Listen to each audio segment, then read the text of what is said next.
தைப்பூசம் வந்ததையா தைப்பூசம் வந்ததையா தரையெல்லாம் மேகம் வந்து நீராட்டும் நேரமையா அழகன் குமரனுக்கு அபிஷேகம் நடக்குதையா சந்தனம் பன்னீரும் திருநீரும் மணக்குதையா பழனிமலை யானே என்று பக்தியோடு பாடுகிறோம் பழமாக இனிப்பவனை பசியார பார்க்க வந்தோம் பால்முகத்தை பார்க்க வந்தோம்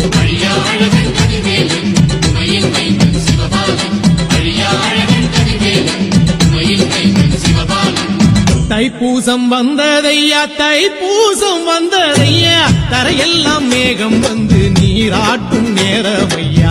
ஆண்டி குமரனுக்கு அபிஷேகம் நடக்குதையா சந்தனம் பன்னீரும் திருநீரும் மணக்குதையா